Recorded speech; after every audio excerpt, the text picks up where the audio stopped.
So, the All-Star festivities just wrapped up, and in this video, I'm going to be recapping and talking about the skills challenge, the dunk contest, the three-point contest, and of course, the actual All-Star game itself from All-Star Weekend 2021, which was, pretty average. I think last year was definitely one of the best All-Star weekends, and then this year, not really many fans, players not super motivated.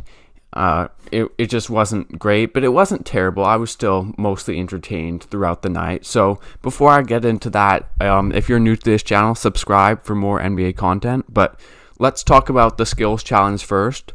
Probably most people's least favorite event of All-Star Weekend. Just sort of gets the players warmed up, and Sabonis won.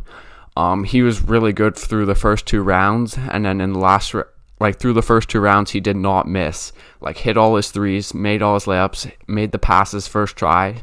And then in the final round, it was him versus Vucevic.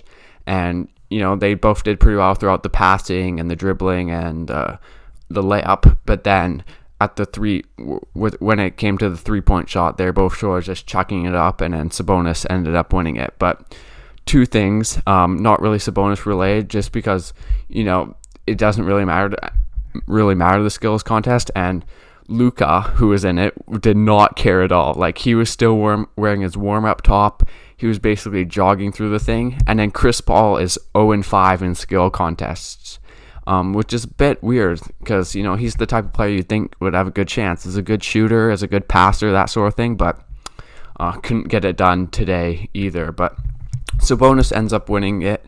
Good for him. He's not the type of player you think about when you think of a skilled modern big man. He's more of a throwback low post player, but certainly has a bit of skill. The passing was good from him, and then the shot was good until the final round.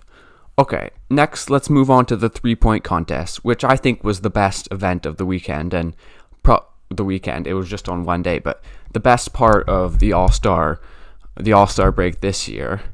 The first round was pretty standard. Some people made their shots, some people didn't. Curry had 31, a score of 31 through the first round, and he was just there was a run where it was just bang, bang, bang. And when Curry starts hitting, there's no rim, there's no bank, there's no backboard. It just swish, swish, swish.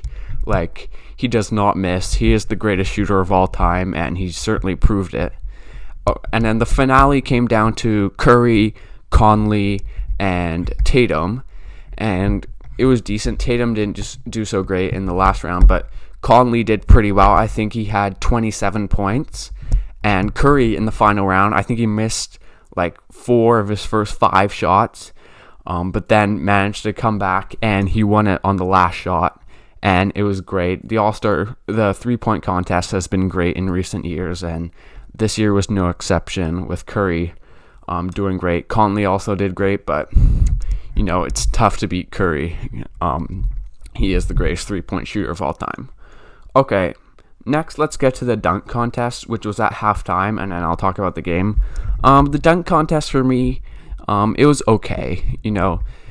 It felt like a dunk contest at halftime of a game during a pandemic with no fans in the stadium. And I think it struggled a bit. There were some decent dunks, but no all-time dunk that you will remember for the rest of our lives. It lacked fans, a signature moment, but there were some decent dunks.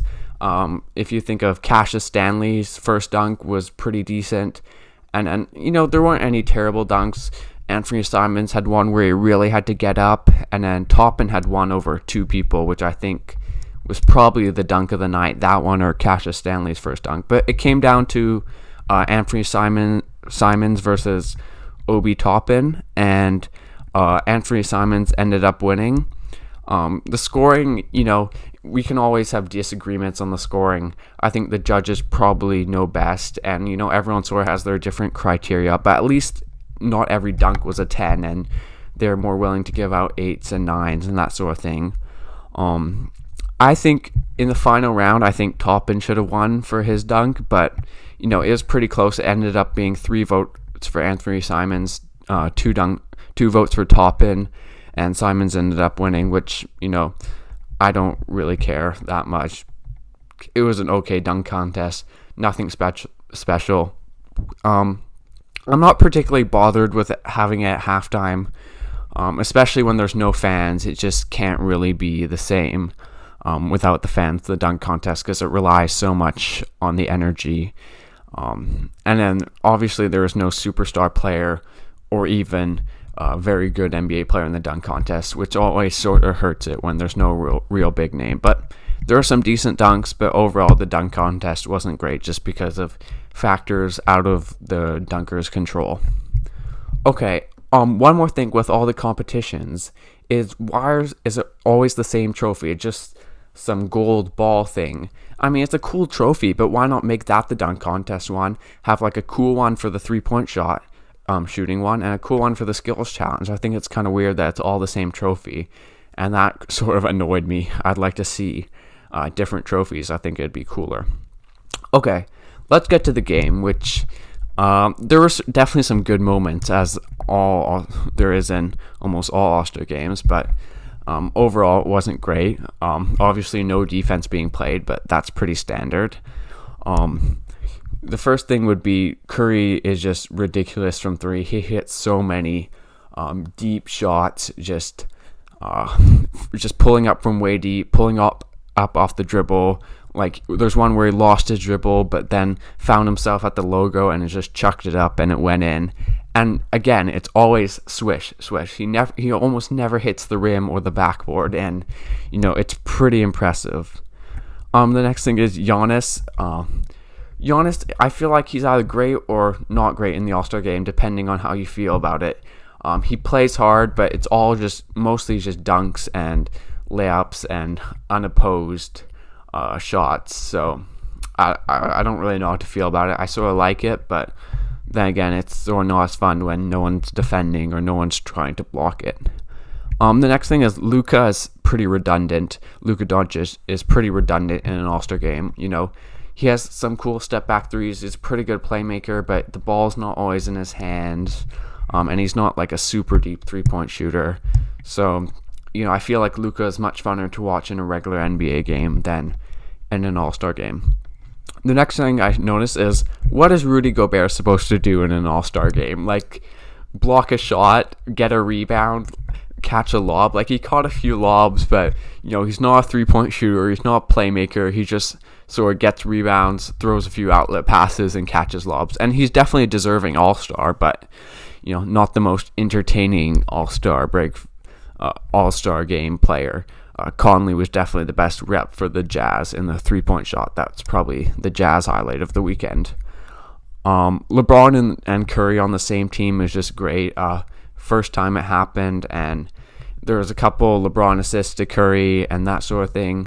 LeBron was dishing out assists in the first half. He had, I think, one to Jokic on an alley-oop. Lots of cool alley-oops. No, massive one, because there's not really defenders contesting in an All-Star game. But, cool to see players get up and catch some lobs. And Curry, CP3, and Lillard all caught lobs, in succession, which was pretty cool, especially CP3. I didn't know he could get up still. Curry and Dame, just ridiculous threes, and that's probably my favorite part of the All-Star game, just seeing players launch very deep threes, like half-court shots, basically, and Curry and Dame both made one to close out the first half, and Team LeBron dominated the first half. They were up 100-80, and it really wasn't close. If we move on to the second half, Doncic and Nikola Jokic have a bit of chemistry, sort of the European connection with their passing. There's a few lobs and backdoor cuts and that sort of thing. So maybe they'll play together one day. I don't know when Jokic's contract's up in Denver. I think that would sort of be how it would happen. But they have decent chemistry, so that was sort of cool to see. Kyrie was probably the best player for Team Durant, who just never really stood a chance in this game. They didn't really hit their shots as well as LeBron's team did. That's probably the best analysis I can give for an All-Star game. And that sort of killed them and really sort of took the excitement out of an Elam ending that we were all hoping for. Giannis was 3 for 3 from 3, and 2 of them were like step back bank shots. So maybe he's just unlocked the 3-point confidence and it's just over for the rest of the league. If he's shooting 100% from the field and 100% from 3, then that should propel the Bucks to a championship. Zach Levine, probably the worst player on the floor tonight. Had plenty of turnovers that killed his team. Fouled Jaylen Brown on a 3-point shot. Didn't have a spectacular dunk. Really wasn't the greatest showing from Levine, but whatever. It's an all-star game. Who really cares? LeBron didn't play in the second half, which I thought was interesting. Just resorted to being the GM and the coach. And, fair enough. He's 4th in minutes in the league. Plays a lot. So I don't really have many problems with that. And Team LeBron was up so much. I'm sure if it had become a close game, he would have come back. Or actually probably wouldn't have. He would have just trusted his team to get it done, which they did. So the game wasn't close through 3 quarters, and so there wasn't a cool Elam ending. There was never any defense, and it sort of just felt like an old All-Star game, which was pretty disappointing, because if you remember last year, that was just great, with players taking charges, diving for loose balls, that type of thing, and there just wasn't any of that in this year's game. The only guys who played sort of hard was Giannis and Kawhi towards the end, but by that time, the game was over. And then Lillard hit 3 straight deep threes to close out the game. And that was cool. It wasn't the Elam ending, but it was still pretty sick. And, Lillard and Curry are the 2 premier deep 3-point shooters. And to have them on the same team with LeBron, with Giannis, with Jokic was pretty ridiculous. And LeBron is the best all-star drafter of all time. He's 4-0 now, and he's getting those kids the charity money, those Team Durant kids, a total of $0 for them. I'm sure they'll get some money, but that's a bit funny that they didn't win a single quarter, which is maybe a bit disappointing. But then again, they're missing a lot of guys. Durant, Embiid was probably their only hope of winning the game realistically, if they had kept it close with the shooting, and then they could go to Embiid in the post if there had been a similar to last year Elam ending, but that just never happened, as it was a blowout, 170-150 final. Team LeBron ended up winning it.